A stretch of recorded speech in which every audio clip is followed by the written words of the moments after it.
Welcome to ChiroSecure's Empowering Women in Chiropractic, the Facebook Live show for successful women by successful women, proving once again women make it happen. Join us each week as we bring you the best in business growth, practice management, social media marketing, networking, leadership, and lots more. If it's about women in practice and business, you'll hear it here.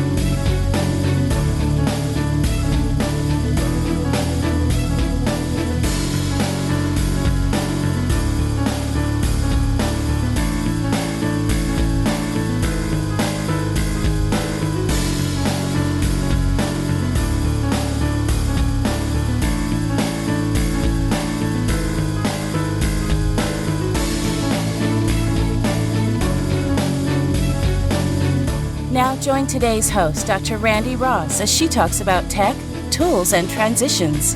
And now, here's Dr. Randi.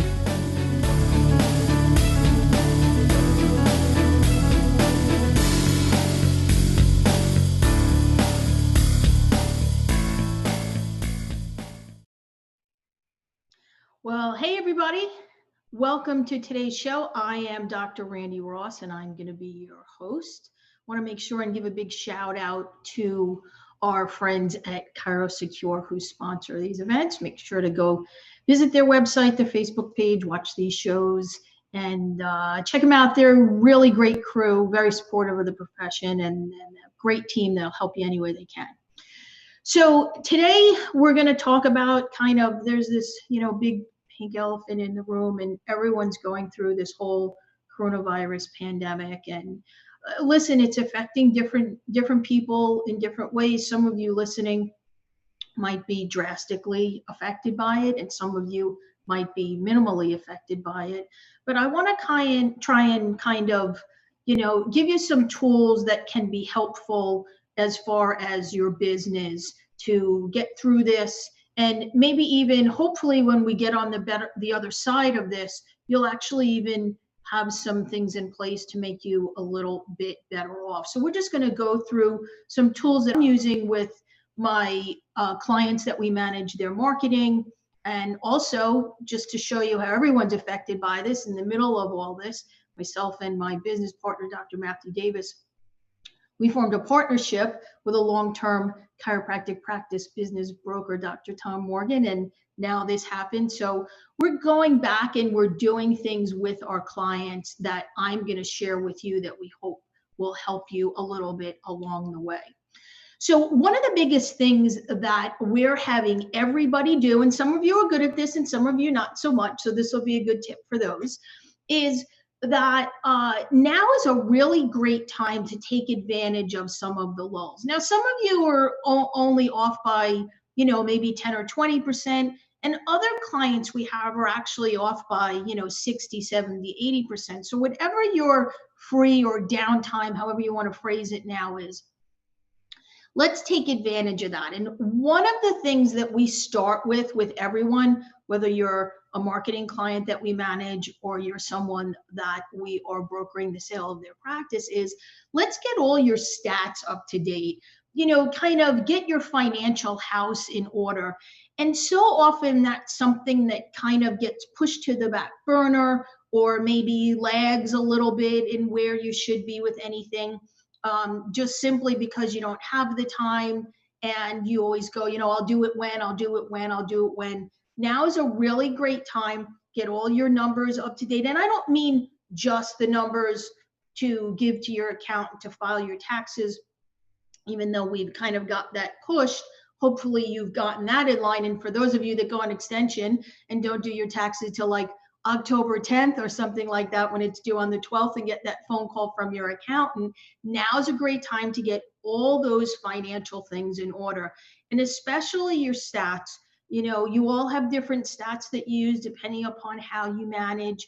The basics that we always ask for is over a month and then the year, new patients, patient visits, and services billed and services collected. Those are like the very basic ones to kind of get a good feel for what's going on in the practice, and then you can compare those numbers to previous years and, see how you're doing. Now, we understand these last month or so, give or take, and we're not sure how long it will last for some of you, is going to be a little bit of a snapshot that we're going to almost remove from the equation. So go back, make sure all your 2019 numbers are done and up to date, and you're taking a good look at it. Don't bury your head in the sand if there's something that's off. It's a great time to address it. If you have too much in your accounts receivables, get with your staff member, whoever handles that. Now's that good time. Let's go over what's outstanding and what the status of things are. All right. So here's where we take this kind of time that we're all just, waiting for the patients to start flowing in again and make some positive use of it. Another tool that we're using is, this is an amazing time to do training with your staff. Now, I understand some of you might be totally shut down. Some of you might have minimized your hours and all that. If you can't, or for whatever reasons won't do it in your office, there is, just as we're here, in a Zoom meeting or on Skype, or Google has a meeting now, Microsoft has Team if you use that, take an hour a week, pick a topic, whether it's something that's, lagging in the office, and maybe that's collections or something to do with financially, or maybe it's, hey, our new patient numbers are down, or a patient visit average is down. Pick a topic, and now's a great time to kind of get everyone on board, come up with a plan, and get people trained on that, and get everyone on the same page. Remember, when we get on the other side of this, we want to be ready to hit the ground running. So if you get a few of these items, protocols, whatever word you want to use for it, in place, and everyone in the team is educated, informed, understands, if you use scripts, the scripts that go along with some of these things, I think that this is a great tool, because some of us are good at team meetings and kind of educational things about our office and what's going on and where we are, where we need to be, or where we just want to be. So this is a good time to do that. And the other thing is, now's a terrific time to build your marketing campaign. So I guess the first question you have to ask yourself is, do you even have a marketing plan? I'm going to say that close to 50% of people that I meet with, maybe I'm actually being generous in that, do not even really have anything. They know they participate in a particular event that's hosted in their town every year, or maybe there's a golf outing with their chamber or something like that. But they don't really have a clear marketing plan. The easiest way to start with that is do a 6-month and a 12-month. Now, understanding right now, you might not want to include in that 6-month, because there's not a lot you can do, but I'm actually going to give you some tips on that if you stay around, on what you can do now. So create a calendar and look at the things you can do. What are the things you can do in your office? What are the things that you can do outside of your office? And again, some of this depends on your community, what type of things go on in your community, what's still on the calendar. A lot of things are canceled. Maybe you'll get more into this virtual forum to educate your patients and things like that, instead of if the outside community events have been canceled for the remainder of the year, which many of them have been. There's it's the serenity prayer. You can't control what you can't control. You can only control what you can control. So, make that plan, take a look at your community. If there's nothing for you to really get involved in, and it's going to be a little difficult to do any kind of outside marketing in groups, you may want to look at this more virtual platform. And you can even, a lot of times, if you would be approaching a business to bring, a lunch and learn or something along those lines, where you bring an educational platform to a company or a corporation, you can provide that same system virtually. We do it all the time. The international clients that do workshops and things for groups and organizations here in the States. So it's very doable today, and everyone is pretty much prepared for it now. So start making some type of plan to get marketing, so that this lag time in your practice, you can expand upon what you had before it started. Now we're going to talk about one of the ways you can do that. Make videos, make videos, make videos. Did everybody hear that? I need to say it again. Make videos. If you're not making videos, I can almost guarantee you're losing money some way, somehow, some form. Okay. Very easy today to make videos. You have a phone, you can use a phone. You have a computer, you can connect a type of external camera to it and make videos, or you can use what's built in there, some technology things. If someone's not sure how to do that, I'm happy to answer your questions. You can email me and I'll talk you through that. So you can make videos that are specific to the services you offer in your practice. You can make videos about pretty much any health topic that would come up. We like them somewhere a little beyond 3 minutes, probably less than 5. That's kind of, people's attention span. The easiest way that I always coach people when you're going to make a video for your office is I give the example of pick 3 things about a topic and make that the video. So if you were talking about vitamin D, pick 3 things that you're going to share and explain to people what are the benefits of vitamin D, or you might pick 3 things that are kind of an effect of not having enough vitamin D, or if your vitamin D levels are low. Keep it simple. You can still educate people without using, $10 words. That's fine. And you could literally make a slew of videos. Think about all the downtime you have right now. If it takes you 5 minutes to make a video, if you made a couple of videos a day over the next few weeks, you'd have a whole bunch of them in the can that you can spit out throughout the course of a year. And when you create the right content within that on your YouTube channel, you can share it anywhere. And it is an incredible way for people to connect with you, because now they're not just seeing a static image on a website. They're actually seeing you like you're engaging with me right now. We're building a rapport. We're developing a virtual relationship. That's the same thing that happens when you make videos about you, about your office, about different services, and so on and so forth. Make sure everything's positive. Don't ever be negative. One of the other things that we've been talking about with some of our clients is, how about a little makeover? So if you're one of those that has a lot of downtime right now, how about something to spruce your office up? Now, if you just redecorated your office, you can ignore this tip. But if not, a lot of people, we forget maybe a fresh coat of paint on the walls. Now, that's a DIY. You can do it yourself. You can go pick up a can of paint. I think you can have it delivered today, for $25 or whatever, and just put a bright, fresh coat of paint. Even if you just did it in the waiting area, it's something that people will notice and be like, oh, that's nice. That's fresh. It's something new. Maybe move some of the pictures around or add some kind of happy pictures. People are going to need a kind of an uplifting after this, even just mentally and emotionally.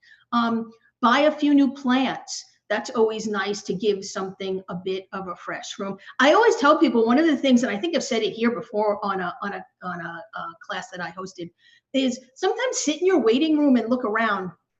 Is it a little like dark-ish, or is it bright, and does it make me feel happy? So we're going to need to give people a lot of happy when they start flooding our doors again. So that's something that you can do. Really inexpensive.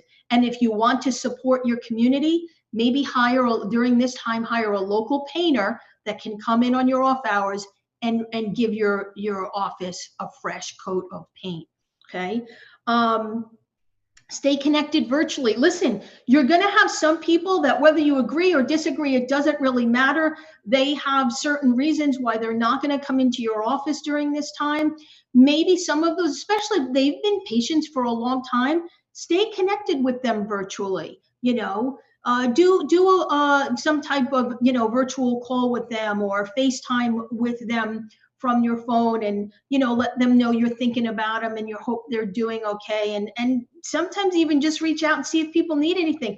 I had my financial advisor, who's about 30 minutes from where I live here in Florida, call me up. This was actually kind of funny. And they were calling everyone to see if they had enough toilet paper. So it was a bit of a funny thing, but I guess if someone needed that, they happened to have a client who was supplying it. But it was just nice to be thought of in that respect. And one of the last things that I want to mention, and I think this is so important, so please, just bear with me on this. Don't be tone deaf. And what I mean by that is you have to realize that your experience with what's happening with the coronavirus is your own experience, and how you're going to feel about it and react to things is unique to you. Just like all the other people out there, everyone has their own unique experience of what's happening to them during this time. Some people, especially if you're in certain parts of the country, are very minimally affected. For those people that are, in the areas where there's a high concentration, there's a lot more palatable feel to what's going on. And when people read things, on your Facebook page, not all of you, I'm just saying some of you, kind of minimizing all of this, or just making it seem like it's not that big a deal, that, more people die from the influenza virus, that really makes people uncomfortable. And that's what I say when I mean, don't be tone deaf. Again, your experience is yours. Listen, my family's experience changed 2 weeks ago when we have an aunt and an uncle, a married couple in Queens, and both of them died from the virus within a couple of days of each other. So my family's perspective on this whole experience is very different than it was before that happened. They weren't old, they weren't sick, they weren't young. I mean, they were like in their early 70s, but, they didn't have the risk factors, so to speak. So, I'm just asking that you be sensitive to what other people are experiencing, because you don't want to kind of scare someone off thinking that you are, I use the word tone deaf to what someone else might be feeling or someone else might be experiencing. Well, I'm gonna kind of tie it up there for today. I do want to offer something just for kind of being here and sharing here. As I said, we now have or joined forces with Dr. Tom Morgan for a chiropractic practice brokerage firm. If anyone during this time, it's really kind of kicked them over the edge, maybe you were thinking about moving on or something. If we're here, we will do a practice short valuation for you, no charge, just mention ChiroSecure, and we'll see if it makes sense for you at this time to move on. You can reach me anywhere on Facebook. Well, I want to thank you for being here. Please, everyone, stay safe, and we will get on the other side of this. I'm really confident that chiropractors will come back from this even stronger than before. People are going to be looking for care. They're going to be looking for the comfort and the services that you offer. Well, make sure to tune in next week when Dr. Kathy Colby will be here, and she is going to bring you some amazing tips, as she always does. Thank you, everyone. Be well.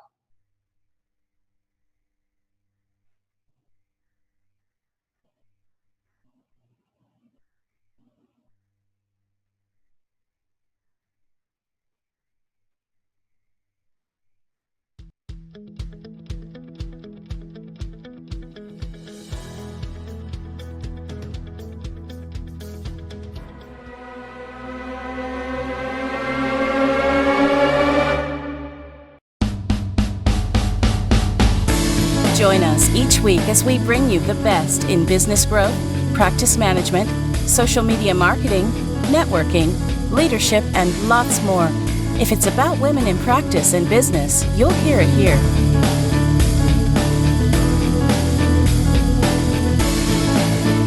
We hope you enjoyed this week's Facebook Live event. Please like us on Facebook, comment, and share. We look forward to seeing all of you next week for another episode of Empowering Women in Chiropractic. Now, go ahead and hit the share button and tell your friends and colleagues about the show. Thank you for watching. Have a beautiful day. This has been a ChiroSecure production.